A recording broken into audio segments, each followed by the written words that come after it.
What is up, man? Another week has gone by, and we still have not been attacked by aliens, as we were talking last week, which is good. Frank claims he was probed, I think, by an alien. I believe that. Yeah, And, I think his name was George. Have you ever seen the movie Fire in the Sky, which is based on I haven't. Supposedly true story about these three guys that are, and they claim they were abducted. And their stories are pretty fascinating. And it's based on apparently true story. And the movie is freaky as hell, and the way they present the aliens and the way they're probed, so to speak. And it's an interesting concept to take, because these guys, their story is considered one of the best UFO stories out there, because these guys' stories all matched the stories they told, and the recollection, and they all passed lie detector tests and all this, and they were telling the truth. My God.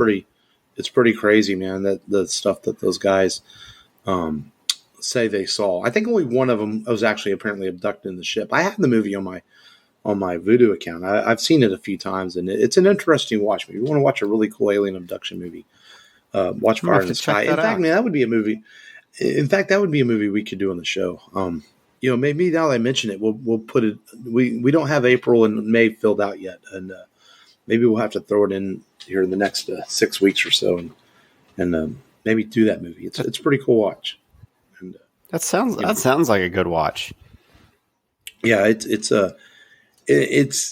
freaky in a way that, like, it gets you really thinking. You're like, man, it'll stay with you a few days after you watch it. You're like, what did I watch? Like, was it real? And because man, I don't know if we talked about this last week, but I'm skeptically optimistic. I mean, I think there's something else out there, and I think they've been here. I really do. I think there was no balloons in Roswell. I think they covered something up. I really do believe that. Dude, because there's been a lot of military people have come out over the years, and they said they saw stuff, and then there's even been cases of some high-ranking people. Yeah. There have been high-ranking people that have suddenly disappeared after talking about it, and it makes you wonder, what was going on back then. So, I think it's a very real possibility that something, we are not alone in the universe, and we'll be okay, because we'll have Fox Mulder and Scully on the case. That's right. As long as they're still alive. And the mysterious Smoky Man covering it all up. Yes. Man, that was a good show. One of my favorite shows. But this is the Rebel Radio Podcast, and as always, this is Mark and Matt hanging out with you on a Saturday night recording. Saturday night, baby. In an unseasonably warm weather for late February. Yeah. Even in Texas, I was like, son's baseball practice. I was like, God, it's fucking hot. I was like, what is this, man? Definitely unseasonable for us. Humid. I can't remember the last time it got weather to doesn't 80. know what it wants. Yeah. It's been a few years since it's been in the 80s in February. Generally, February, March, it stays about in the 60s and 70s. Even in Texas. Cold. I can't remember the last time it got this warm. I'm having to run the air conditioner and fans and shit. I'm like, what's going on here, man? We've had some ball sweating weather the last week. It's like, then I read that there's a fucking snowstorm in California going on right now. That never happens. Like, what? Yeah, it doesn't snow in California. Someone pushed a bunch of buttons on the weather machine. That's what happened. Leonardo DiCaprio's right, man. He's Global right. warming and shit. But, we were talking pre-show, man. You and me, I was talking about how I felt pretty good this week, had a little bit more energy, man. And in fact, enough energy that I was able to watch a couple of things besides this week's The Last of Us, which we'll talk about together in a few. But the first thing I watched was All Is Quiet on the Western Front, which is Netflix's movie version of the very famous book. Was written by a German soldier after World War I and his experiences in the war, and made into a 1930 film, which won the Best Picture Oscar and a lot of awards. It was remade again, I believe, in the 60s, but that version wasn't as well received. And Netflix's version isn't even a remake. It's just a retelling of the book.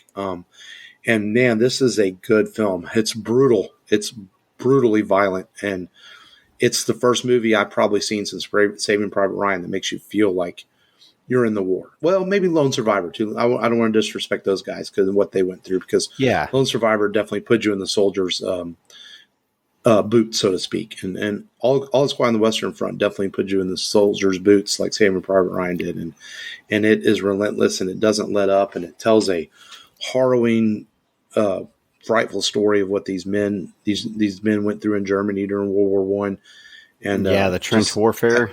Yeah, the trench warfare. I can see why it's nominated for a bunch of Oscars because it's definitely worthy. And it's one of those movies that when you're done, you're going to need a few moments of reflection and think about what those men went through. And really well acted. I mean, there's no stars in it because it's a German film, so they're probably mostly actors that we aren't familiar with. But everyone in the film is really good. It's beautifully shot. And interesting. It's definitely got a different musical score. Like there will be things going on in the movie. And there will be just like a cymbal clash in the background. It's really weird. But I think it was trying to give you this anxious anxiety to the film, so you feel like you're part of the soldiers. That's what I got out of it. Okay. It's scored well and it's shot well, and I highly recommend it, man. If you've been looking for something to watch on Netflix, definitely it's couple hours worth watching. Just a really well told war movie. I know war movies tend to especially in the last few years, they've been. I want to say we went through a period where they were overdone. After Saving Private Ryan, there were a whole lot of them coming out. But there's still good stories to tell about those men and women and the things they went through. And All Is Quiet on the Western Front is definitely worth watching. Then I watched. I remember the book. So I'm gonna have. Yeah, I'm gonna have to watch. I'm pretty hyped. You gave it a pretty good review, and I read the book and in school, and I'm gonna have to check that out this week. I got a lot of time coming up. It sounds like something I want to check out. I want to let the kids in the room on it though, because there's some stuff in it that's just like it's brutal. I mean, it's up there with Saving Private Ryan as far as its brutality. Okay. Yeah. Wow. I also watched something on the opposite end of the spectrum, which is a Michael Bay film, which we know what you're getting. And I watched Ambulance, man, with Jake Gyllenhaal, and it's actually pretty good. I liked it. It's typical Michael Bay. It's batshit crazy. It's nonstop action, adrenaline. There's shit in it that doesn't make sense. You're like, this wouldn't happen, that wouldn't happen. But because it's Michael Bay, you just sort of go with it. And I enjoyed the shit out of it, to be honest, man. I just sat back. I watched this last night, and I stayed up till almost 1 a.m. to finish it because I just got into it. I was like, you know what? I'm enjoying this. And nice. and it's crazy. It's if you just want a good, entertaining, crazy action film that you don't have to think too much. Or don't try to think too much, because if you do, you'll rip your eyes out. Just enjoy it, man, because there's stuff in it. Like, let me put it this way: they try to do surgery on someone while in an ambulance going 60 miles an hour. Right, that just wouldn't happen. No, so it's some crazy stuff like that. It's just a fun action movie. I think Michael Bay is at a point in his career that he's comfortable doing those kind of things. He knows the type of director he is. Michael Bay he's not going to win an Oscar. He knows this. And I think he's okay with it. He's going to entertain you. Yeah, exactly. He's going to entertain you, and that's what he does, man. And it was a highly entertaining movie. I enjoyed it. That's all. He shot it during COVID because he was like so tired of being stuck in the house. He goes, "Give me a project. We need to do something." And his agent, they had the script for Ambulance. And he was able to shoot it for like $55 million over like 30 days, really quickly. They use a lot of drones in it to save money. He's like, I own drones, and they shot some things with drones and things like that. So it's really cool. Wow. It's a fun film, man. It's on Amazon Prime. That's where I watched it, and I actually enjoyed it. It was cool. So I checked out a couple movies this week, besides the new episode of Last of Us, which we'll talk about here in a minute. Yeah. For me, I was laying down and Jackie put on something and it looked like some weird chick flick. Wait, that just started out like Jackie was laying down. She put on something. Like, wait, what's going on here? Whoa, what's she put on a movie? And you said something. Something could be anything. Yeah. And so I was like, what is this? She's like, oh, it's 47 meters down. I was like, oh, okay, interesting. I said, it's one of the, it looked like one of those like throwaway shark movies. Everyone wants to kind of play off of what Jaws was so successful with the sharks and, eating people. So, I was like, yeah, but you know what? Stallone's daughter's in it. There's a couple other, character actors in it, but yeah, Stallone's daughter's in it, and she's actually pretty good in the film. It's kind of like The Meg. It's a thriller. I still haven't seen The Meg, which I've wanted to. I just haven't seen it. I think The Meg's better, but this is kind of Meg like The Meg. It's a thriller shark movie, little crazy, but more of like a horror type film. And it follows like five girls. They go diving into a cave, and which one of the girls' dads is working in, and they're opening up new parts of it. They accidentally open up a part full of sharks that had been stuck down there, and they haven't seen the light in so long they're blind. So the girls have somewhat of a fighting chance, but of course they get picked off one by one. And you'll have to find out how many survive at the end, if any. So watch it. It's free on Netflix. Well, it's on Netflix. I guess it's not free. You're paying for Netflix. So if you're interested in a beast movie like that, kind of a thriller, slasher kind of movie, it's definitely worth watching if you want to be entertained for about an hour and a half. Another movie that I checked out is one that I was told was a really, really good anime movie by Studio Ghibli, and I hadn't watched it yet. And I know Long is super, super high on it, and he was asking me a few questions about it. And that's Grave of the Fireflies. And Mark, I know you had mentioned it's a good movie, but it's one that you might only see once. And I definitely see what you meant by that. It's if you don't know, it's a film that's based off a time at the end of World War II, kind of the waning days of World War II in Japan. It follows a brother and sister who have been orphaned. They lose their mom during a bombing in the beginning of the film, and they get separated. Come to find out, their mom's dead. Their father ends up dying in the war. They're orphaned.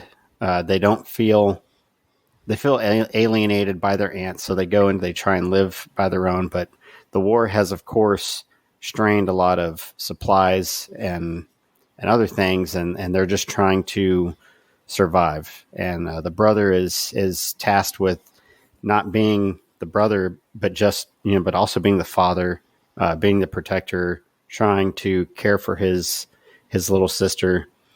And ultimately they don't make it. And it just does a really good job of showing the terror of war, the unintended consequences of war, and how, people who have no say in whether they want to be a part of it, are affected and everything they go through. And what's even more heart-wrenching is that it's part of a true story by a book of the same name.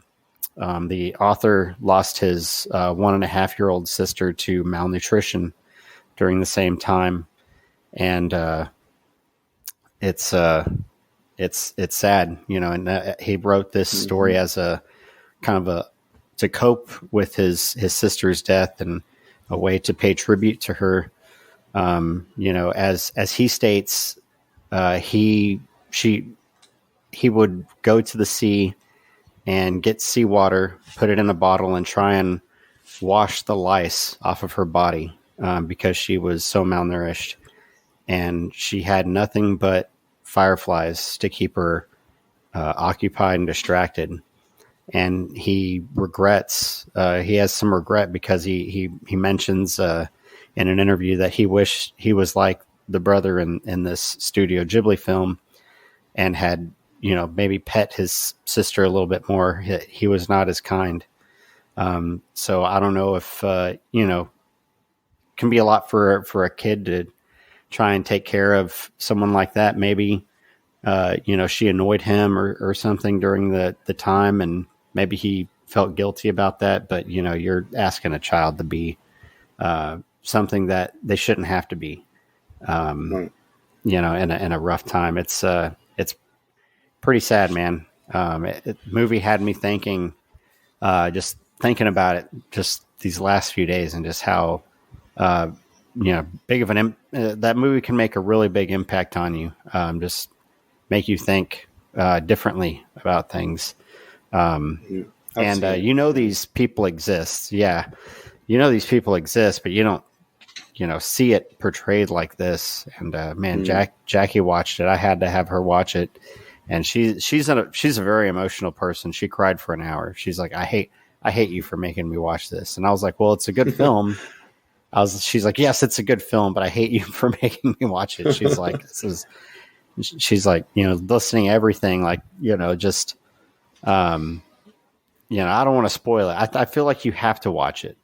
I know I said that, they both don't make it in the movie. Obviously, it's based off of a bibliography where the writer did make it. But this is, obviously an interpretation of that bibliography. But it's just, I didn't realize, of course, it's my first time watching. It kind of starts at the end, at the beginning. And, it's a movie that's, man, I think you might have to see a therapist afterwards, man. It's going to hit you. It's going to hit you pretty hard. It stays with you. Man, it's like you want to do something, it's like you want to reach in there and help them, but you can't. You've just got to watch the story unfold. So, it's on sale on Vudu right now for $4.99. If you don't have it, this is probably the cheapest way you can get a copy of it, because I think every seller on eBay is selling the DVD or Blu-ray for like over $25. So and it pops up on HBO Max now and then. Whenever they alternate the Studio Ghibli movies on HBO Max, it does pop up on there now and then. It's a honest look at how war affects people outside the soldiers, and definitely, I thought was spectacular about it is just using animation to tell a story that's not comfortable to watch, but I think the animation maybe helps put some ease to it to tell such a horrifying story. Because if that makes sense, not that it's any easier to take, but it's just shows you the power that Studio Ghibli has in their animation, and the way they've told wonderfully amazing stories over the years, from fairy tales to science fiction stories to telling something that's a true life story, like Engraved with the Fireflies. And I watched it. Well, I've seen it, and it's a film, man, and it's horrifying and brutal, but it's an important movie, very important movie. And that I think people should watch and should see. And it's a shame sometimes that after 30 years of that studio, there's still people that haven't seen some of their films, and then you tell them about them, and you're like, you got to watch this. And I had several people I try to turn on to Studio Ghibli films, just because they're such amazing stuff. And a quick note, I didn't have this in my news, but there is a company working on a documentary about Miyazaki's life and his life work and stuff. And so that should be cool. I read somewhere someone bought up the rights for it to distribute it. It's coming out, I think, later this year. So that'll be cool.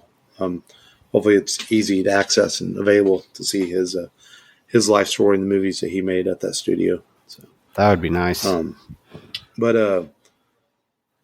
man, from one very depressing movie to a show that is based on a depressing video game. Of course. And that is The Last of Us, and depressing in a good way, because, I when it comes to things like that, like movies that are depressing or sad or make you think, or video games, I think someone asked, as a human, you're like, why do you put yourself through this? And I think it's just we want to understand, how these people felt, and because we are sympathetic towards soldiers that have fought in war, people that have been through the war, and whether it's children or families, and I think in settings like The Last of Us or apocalyptic type settings, we want to kind of maybe just it's the emotional spectrum. Sometimes you want to watch something happy and fun, but sometimes it's okay to watch something that's a little more down and just to understand that situation, if that makes sense. And the Last of Us is just damn good storytelling so far. And in the latest episode, Joel and Ellie continue their journey as they've gone up north a little bit more into, was it Wisconsin or maybe I can't remember what state they were in. And kind of around there, yeah. Yeah, and they run into a cabin where an old Indian couple is put themselves away from society all this time, and Joel is just looking for information. He acts like the tough guy, but he's really not going to hurt them. And he's looking for his brother, looking for Tommy, basically. And and he gets information from them, and really fun, kind of a funny scene where the man's wife really thought Ellie was something else, the way she talked and everything, and very feisty. And they just give Joel and Ellie a warning to not go continue west because it's just extremely dangerous, and they feel they shouldn't go that way. And Joel's like, well, we're going to do what we have to do anyway. Which was interesting because my one thing with the episode was they warned them not to go west, and Joel and Ellie go west anyways. But then there was really, at least in this episode, there was no consequence for it. What was the danger? Yeah. It's like they made this big thing like, don't go that way, and they go that way anyway, and they run into the town of Jackson. They're captured by some members of the town of Jackson, and which turns out to be a good thing because Joel runs into Tommy there, and Tommy's there, and he's reunited with his brother. And Joel is having some issues with his hearing and some anxiety issues, and are causing him some chest pains, things like that. And he thinks it's best that he leaves Ellie behind and lets Tommy send her the rest of the way, which causes Joel and Ellie to kind of have an argument with each other after eating some barbecue and hanging out in this town that has almost 300 people in it who established it about, I think they said about 8 years ago in the show, and trying to get society back to some form of normal as they're fenced in and protected from the infected. And, but then Joel has a change of heart as he realizes it's not the right thing to do, and he wants to go out with Ellie. He goes back with Ellie anyways, but not before running into some trouble, of course. But it's not infected; it's other humans again, and Raiders. And the episode ends with Joel getting injured pretty badly and falling out, and it's to be continued. And this a lot of this episode is right from the game. They changed some things about Jackson. They changed the way Joel was injured, which is funny. When they enter that building and they look around, I thought that was going to happen. They go up in the second floor. See, in the game, they get attacked by Raiders, and Joel falls from the second floor and gets impaled. And then Ellie somehow gets him out. So they did it a little bit differently. When they showed that building, I'm like, oh, here it comes. Joel's going to get hurt. But they didn't do it like that. They did it a little differently. So I knew he was going to get hurt because I'd played the game, so I knew it was coming. But they just did it a little bit differently. They just changed some things about Jackson and some minor changes here and there. But, I think it was all fine. Overall, it was a good episode. It was another good episode, very emotional. Especially at the end where Ellie's like, I can't do this without you, Joel. You got to wake up. And then, of course, they leave the audience hanging on the cliffhanger like, motherfucker, Is he a lot? Is he going to make it? Yeah. Like, damn it, that's not fair.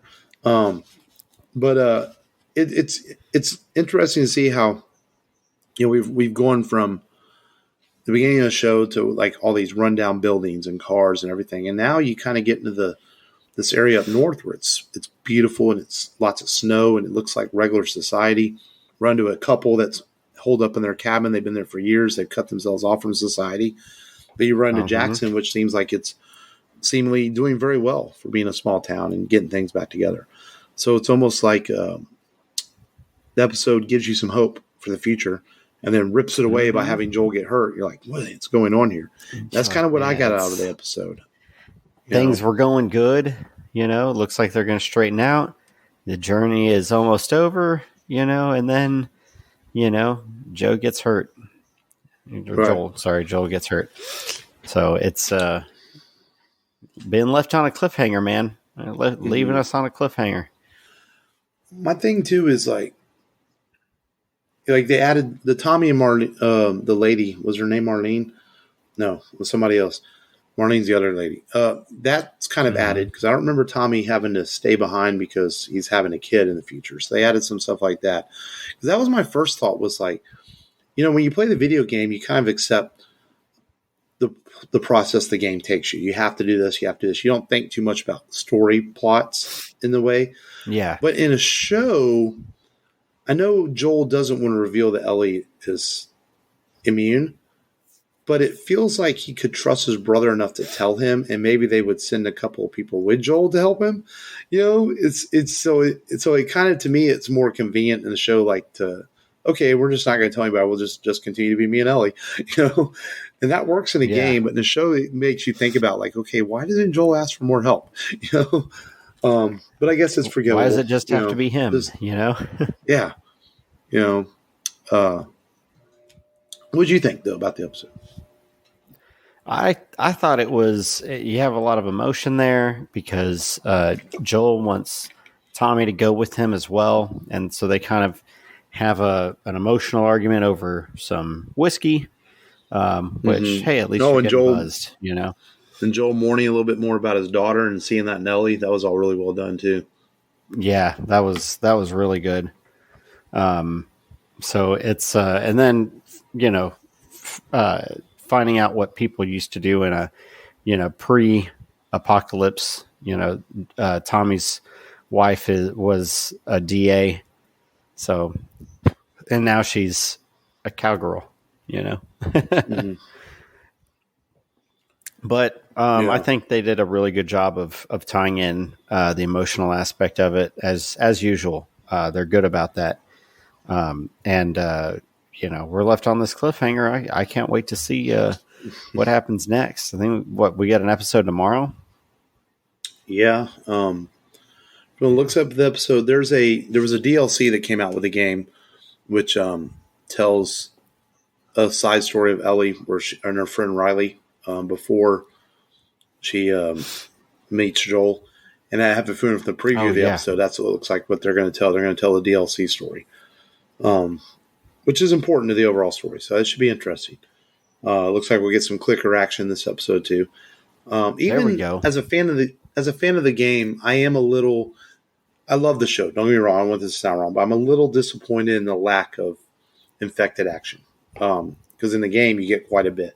And I know it's there in the game for gameplay reasons and to give you more to do in the game, but I feel like the show 5 episodes in has skipped out a little bit on it. We could have at least, we've had basically 2 scenes, the scene in episode 2 and the scene where they attack all those people when Joel and the sniper and all that. And I feel like we could have had one more scene. Like even when Joel and Ellie were walking, why not have a clicker off in the distance? Just something a little bit more. I feel like, and I know they're trying to make the show not about, it's about Joel and Ellie and their journey. But I just feel like there was more in the game. I feel like they're skipping a little bit in the show. But I can forgive it. Small quip. Like I said, I'm still loving the show a lot. That's one thing I would like. I know they've got a lot of story to tell, I'm sure. I guess they're just going to scale out, some of the, the fights that they could probably have with the infected. But I would like to see more. I'm with you on that one. I'd like to see more fights with the infected. I'd like to see them, take down some of that. And, because I feel like it's been like episodes before we've seen some good infected action. When we're getting like nice scenes, but we haven't had like a steady income on that, Yeah, so I'm sure we'll get there. All right, man. Well, look forward to tomorrow night's episode for sure, which will be out by time our audience hears our show. But that's okay. All right, before we get to today's featured film, let's knock out some news, man. Warner Brothers wants to make more Lord of the Rings movies. My first thought when I read this was like, why? Why? And apparently there's no remakes or anything like that. They just want to tell more stories in this universe. But why? We saw how the Hobbit movies turned out when you tried to add a bunch of stuff into them from the similarity and other stories. They were good. I enjoy the Hobbit movies, but they're not as good as the Lord of the Rings movies. Let's just be honest. We see how Rings of Power was received in the first season, which I still haven't finished. It's maybe you're trying to milk this too much. I guess they are going to have Peter Jackson possibly involved as a consultant towards making new Lord of the Rings movies, but I just feel like no one's asking for this. No one wants to hear, no one wants to tell see the original story of Saruman or any of that. I think people are generally satisfied with what we got from the original Lord of the Rings films. And sometimes it's just less is more. And, I wouldn't mind. I don't think I would mind seeing, the Silmarillion broken up into 3 parts. Sauron's rise to power and how he came to be on that throne. I think that could work. But on the other hand, what you said, it's like leave well enough alone. You created 3 great films.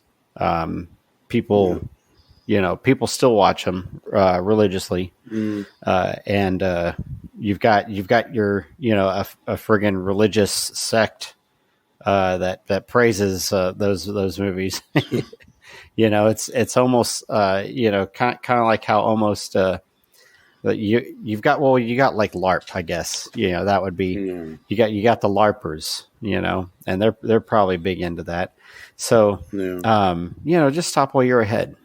Maybe. Yeah. But exactly. hey, if you're going to try and come in and do it right, and you're going to bring in Peter Jackson, maybe some more quality personnel, maybe some. He ain't doing nothing anyway. Yeah.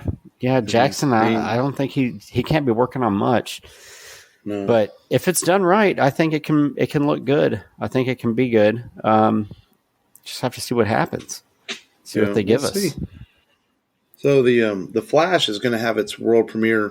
Well, maybe not world premiere officially, but it's going to be shown at Cinecon next month, which is the big studio conference where they buy movies for the year and how many theaters they want to show them in and all that. And they're going to show it to theater owners. They'll get their first look at it, and which isn't generally common for tentpole films because generally tentpole films sell themselves.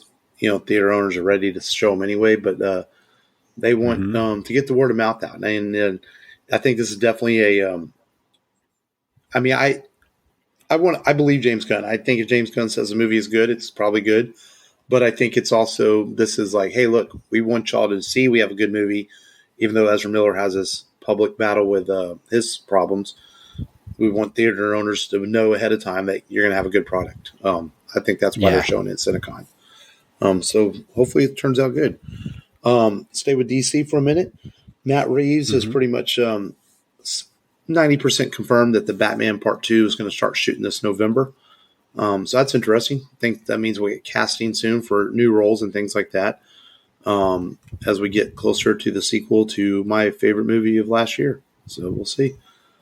Now we're going to switch over to Marvel. I didn't even know they were making a Venom 3. I mean, I guess it makes sense that they're successful, but Tom Hardy pretty much revealed in an interview that pre-production has begun and that he expects to start shooting in the next couple of months.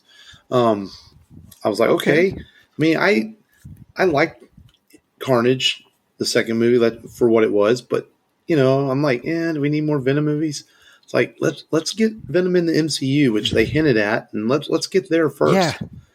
Like, do we need another Venom movie between now and when he shows up in the MCU? It's probably not. Work him into a film, Yeah, it's like I don't know. We'll see, but it's a cash cow for them, so why not? Hellboy. is going to get another reboot, another rated R reboot. Man, I just read this and I'm like, what is Universal? You had Ron Perlman and Guillermo del Toro sitting there a couple years ago, like, hey, look at us. We want to make Hellboy 3. No, we don't want you to make Hellboy 3. We're going to go get someone else to make Hellboy. And it failed. I watched about 15 minutes of the reboot and I was done. I was like, this is stupid.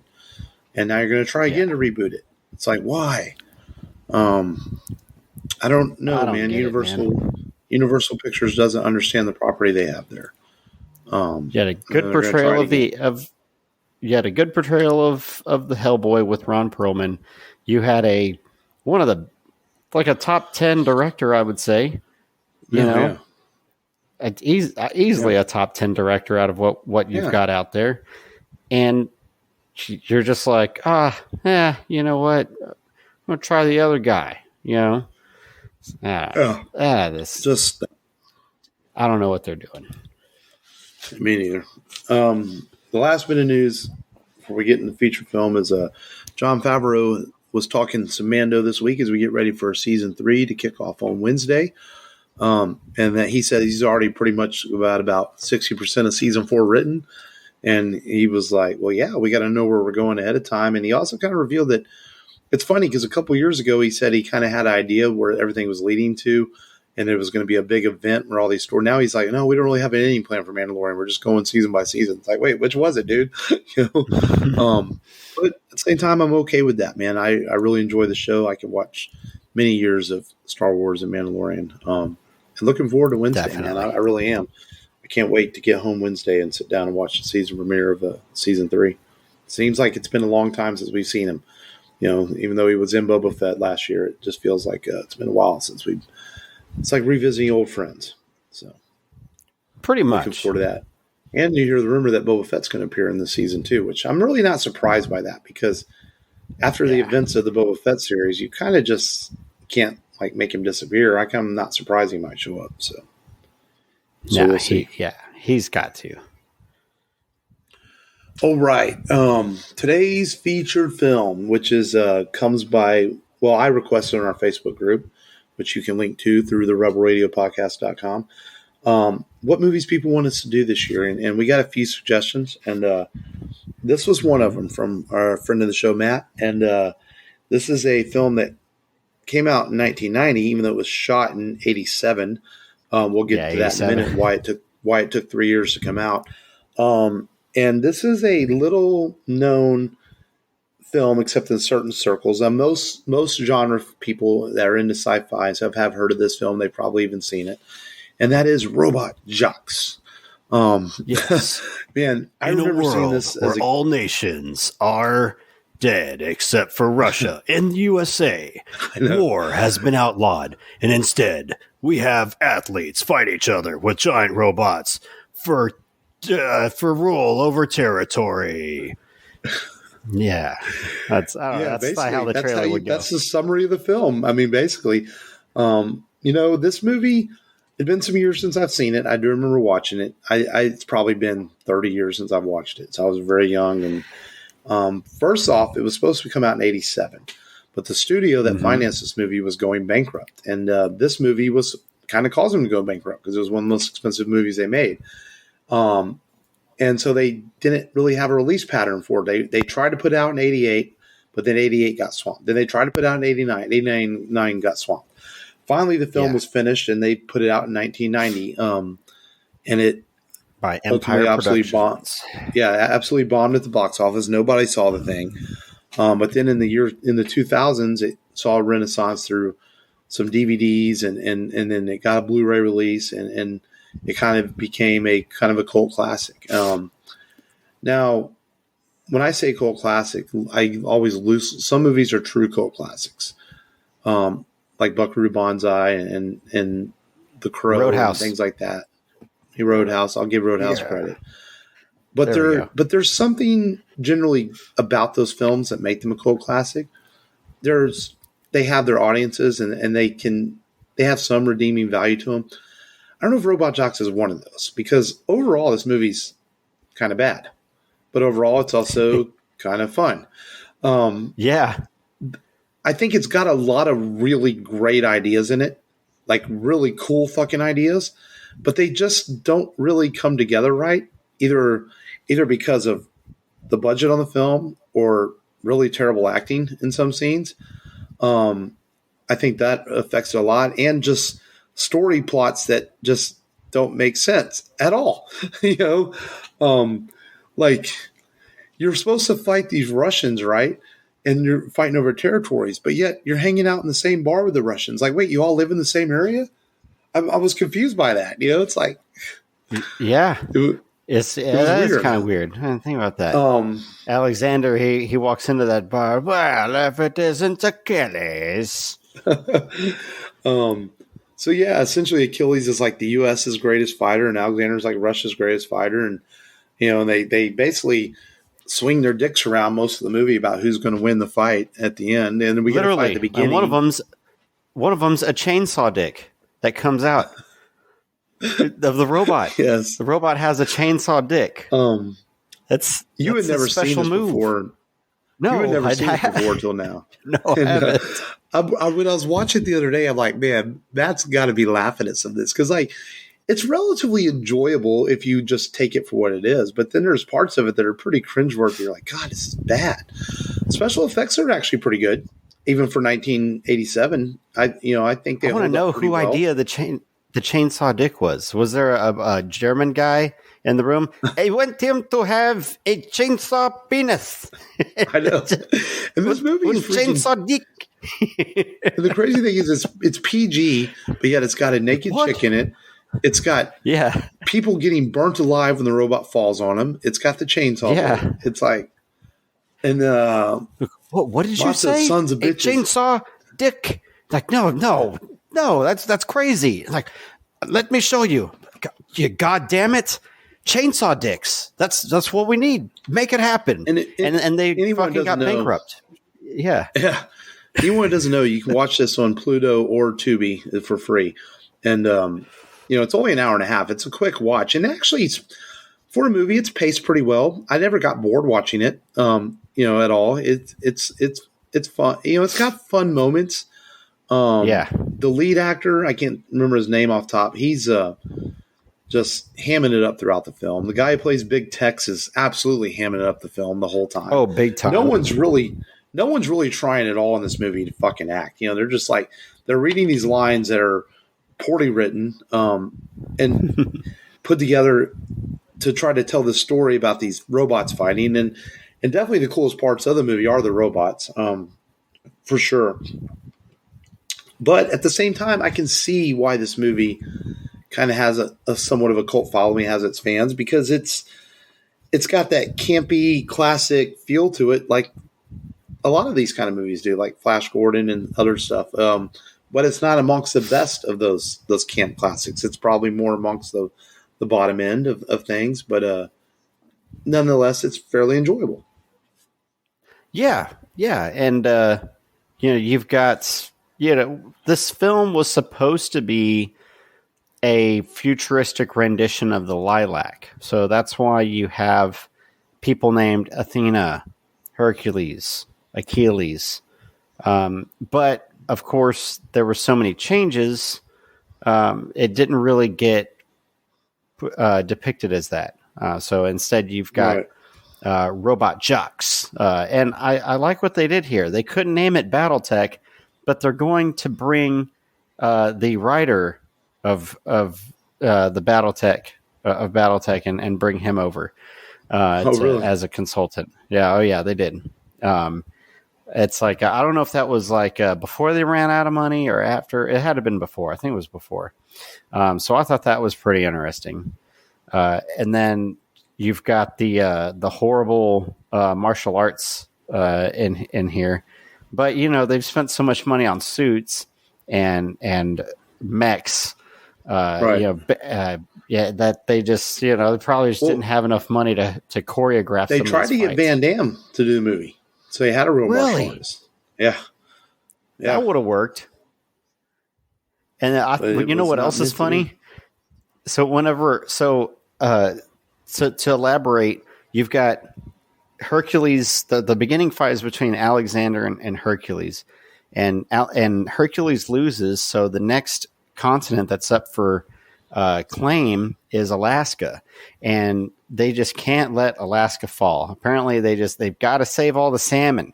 There's all these salmon in Alaska. You've got to save them, the bears and the salmon and the ice fishermen, I guess. So there's all kinds of cool shit in Alaska, and Achilles has fought 9 fights, and the contract is for 10 fights whenever you're a robot jock. So his 10th fight, he's going to fight Alexander. And someone has been leaking secrets this whole time, and then there was these test tube babies, which is what Athena is. They specially make people now to be robot jocks, people that are made in a lab, no father, no mother. And they even ask Tex and Achilles to give them some raw materials. They talk about shooting their jizz in a fucking test tube and handing it to this lady.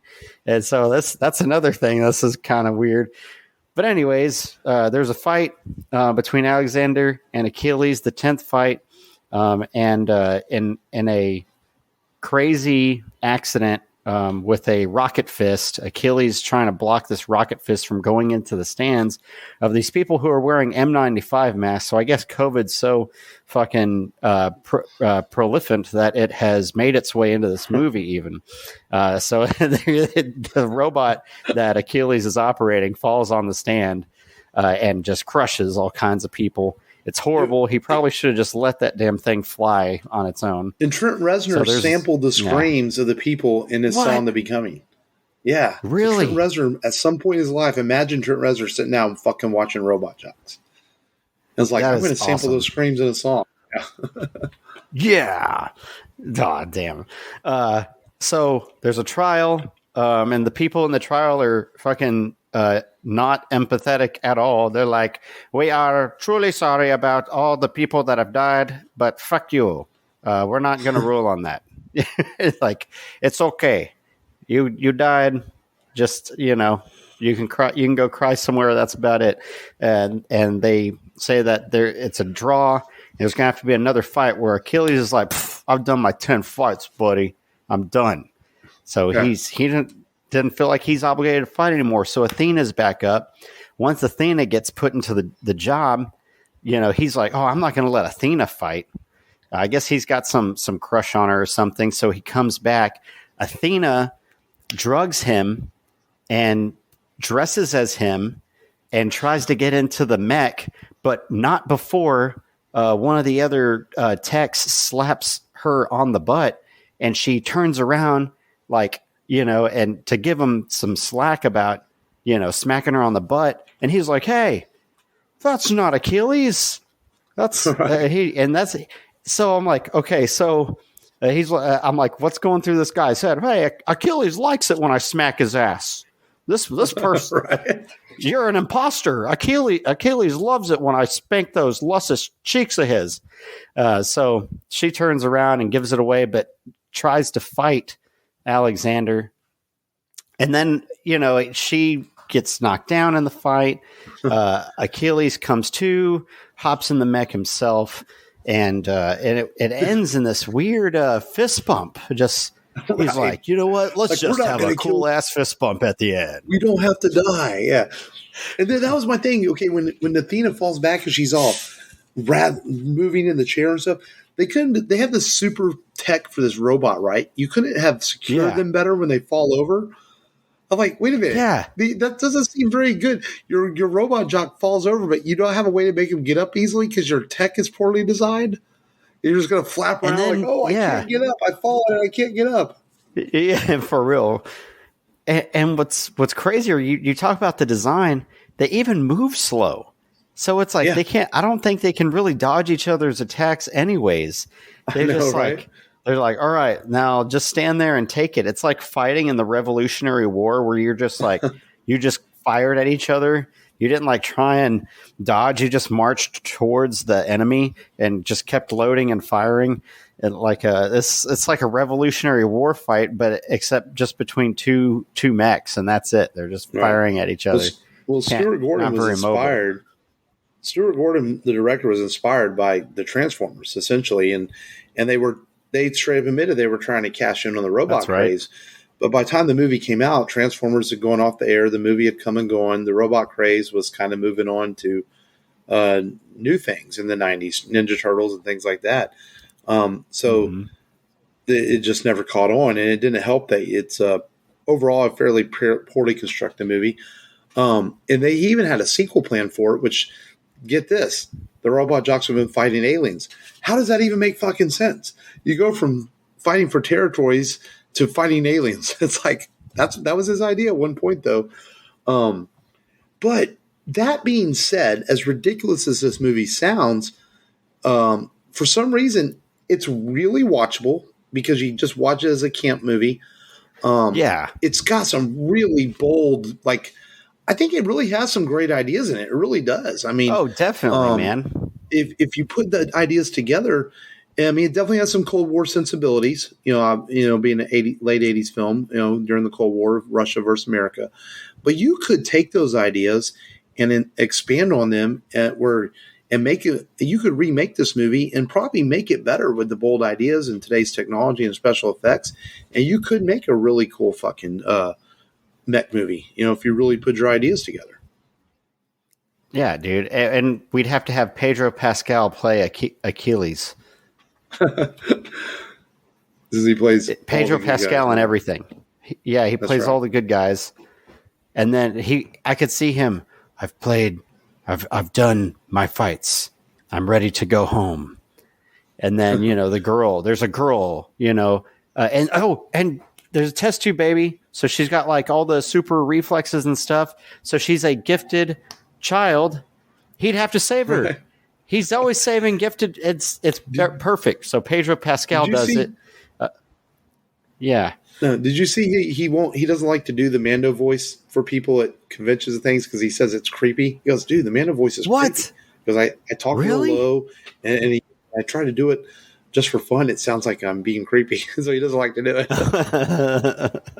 That's funny. But, that's like Seth Green doesn't like doing Chris Griffin's voice because he has to contort his face in a weird way and talk, and he doesn't like doing it for people. You could remake Robot Jocks and be Pedro versus Chris Hemsworth. Mexico. Is he Mexican? Yeah, dude. Versus Australia. Hemsworth Australian? Yeah. Yeah. And I don't know if we're just being ridiculous now, but yeah, I could see that. Yeah. Yeah. But this feels have Zoe Saldana be Athena. Yeah. There we go. This just feels like one of those 80s flicks that you really could remake this into something special if you really had the right story idea. Dude, look at Pacific Rim, man. Yeah. You could make mechs that look badass, man. Yeah, and Pacific Rim is badass. Because this isn't, like I said, it's a movie that didn't come together right, doesn't work the way it should have, but it's full of great ideas, great concepts. Like I said, I'll give it an A. I'd give the special effects for its time a pretty solid A. I mean, the effects are good. I think they hold up pretty well despite the slow moving robots. I think the movie, that's fair. It's an ambitious film. It really is for its time. Yeah, very ambitious. Just doesn't come together maybe the way it should have overall. But it was fun to watch. I'm glad Matt suggested it because when he said it on our Facebook group, I'm like, oh yeah, I remember that movie. I haven't watched that in many years, and I rewatched it. And I'm like, oh, I now remember why I haven't rewatched it in many years. It's just not that great, but it's a fun watch, And I'm not upset we watched it. It was a cool one to watch and to cover, Oh yeah. Yeah, no, it was very, very easy to watch, very easy to follow. And of course you throw in a little bit of ridiculousness in there. It just makes it, nice to watch. So we forgot it's got Soto from Karate Kid 2 in it. Yeah. Really? That's Soto from Karate Kid 2. The other Mr. Miyagi's, genetically modified. No, the Japanese guy. It's Mr. Miyagi's mentor in Karate Kid 2. Oh, yeah. The guy who exposes Tex. Yes, that's him. Yeah. That's okay. And, that's why he looked familiar.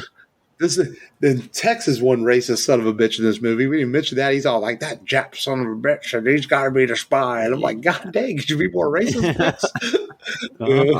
But yeah, you watch some of these old movies like that, you get some of that stuff, and yes, it is what it is. That is what it is, man. Product of the time. But Robot Jocks, watch it if you want on Tubi. It's fun, man. It's a camp classic. I could give it that, Absolutely, man. You're not gonna. It's not a waste of your time. Watch it. That way, you can say you watched it, and your life will be more enriched having seen a chainsaw penis. Yeah. Yeah. Well, I'll just leave it at that. Yeah. So next week's movie, man. Let's get to it. That I've been reading some early reviews of the third one that's coming out, and man, it's getting really well reviewed. That's awesome, man. Saying Michael B. Jordan knocks it out of the park again. That it's really well reviewed. I don't know if I'll necessarily see it in theaters because it's one of those movies that kids wouldn't be interested, so I might just wait for it. But of course, next week Creed 3 hits theaters, so we're going to go back and we're going to revisit where Adonis' journey begins in the original film directed by Ryan Coogler, and that is Creed.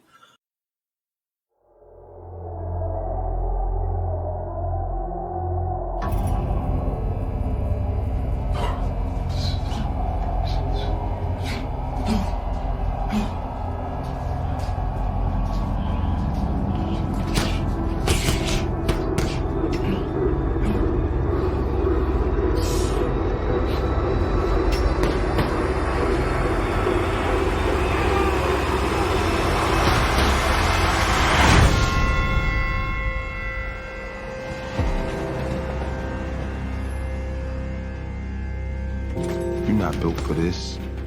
These boys coming here, they gotta fight for life. People die in the ring. Your daddy died in the ring. I don't know him. Ain't got nothing to do with me.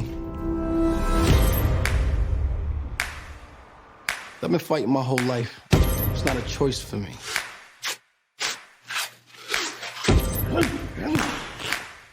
Every punch I ever thrown has been on my own. Nobody showed me how to do this. I'm ready. Sick eyes from the nose pressure. Release zip ties on the protesters. The 6 wives in the fry of a mold weather. Medic caviar bar out in Odessa. Dirty needles breaking all the old records. 100 hoes, one shovel and some old treasure. Home seat, use Steve as a gold tester. Figaro's finger waves, passing from the old memories. This picture's from the 10th round of the first fight, right? I heard about a third fight between you and Apollo. Behind closed doors. Is that true? How do you know all this?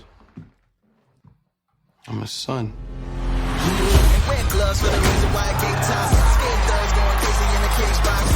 Looking at the world through the TV, a day room, rapping over beats with the key. They made electric chairs for us nowadays. Last meals, no bills, then to try and stay on death row like Suge in a late box. Maybe he could dig a tunnel while the A block. A great fighter once said, "It ain't about how hard you can hit. It's about how hard you can get hit and keep moving forward." See this guy here? That's the toughest opponent you're ever going to have to face. I believe that's true in the ring, and I think that's true in life. Now show me something.